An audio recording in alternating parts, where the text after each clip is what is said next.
Last night we brought you the battle over 3 Art Deco houses in Auckland's flash St Heliers, destined to be demolished. Locals made a last-ditch bid to the Environment Court to stop the demolition, saying Auckland's heritage was being laid to waste. Well, this afternoon the court ruled that the demolition can go ahead. Vindication, I guess, for the developer, but it's gutted those who are trying to save the Spanish mission-style houses. Instrumental in that campaign, Dorothy McHattie. She joins us now live. Dorothy, how is everyone taking it there? Well, obviously we're desperately disappointed. We didn't go into this lightly, taking legal action, and we just think it's absolutely a travesty of justice that a whole street of Auckland's heritage, a whole 7 buildings here, are going to be bulldozed into the sea for want of a heritage assessment. And we were just asking the court for a delay in the demolition action until a full in-depth investigation, historical research and so on, so we could have a detailed heritage assessment to really know and understand the story that this street is telling us. And we didn't even get that opportunity. Justice, though, has sided with the developer in this case. Is this the end of it? Is there anything more you can do?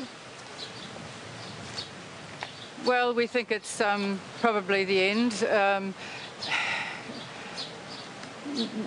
We just know that there was no way that we could have presented a heritage assessment to the court yesterday from the time the court date was set last Friday. It's far too short a time, and that's actually the problem, that not enough time in Auckland is actually spent on looking at our heritage, and our case is actually slightly, well, significantly, I say, undermined by the fact that George Farrant, the city's heritage manager, did produce a back-of-the-envelope heritage assessment prepared very, very sketchily with no backup information, but it purported to be a heritage assessment. It did only cover 3 of the cottages when there's actually 6 involved, and we weren't prepared to do a sketchy one. We felt that it needed to be done properly and in depth, and we didn't have an opportunity to do that. Dorothy, look, Mayor Len Brown put out a statement today urging restraint. Is there a danger you guys might take things into your own hands? Well, I don't think we're exactly the rabble-rousers. Mayor Len Brown can say what he likes, but actually I say one of the biggest disappointments in this whole issue is Mayor Len Brown.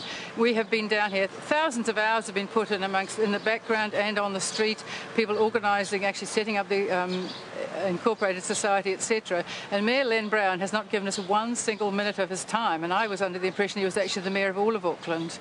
And I really think that the mayor and his council they definitely have not investigated all the opportunities open to them in this case.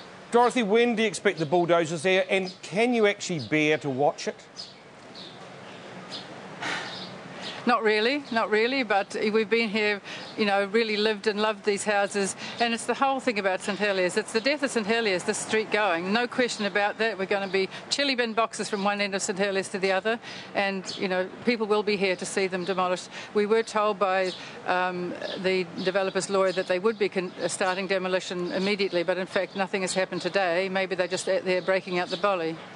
Listen, thank you for your time. I know it's been a disappointing day for you and for the other supporters there behind you.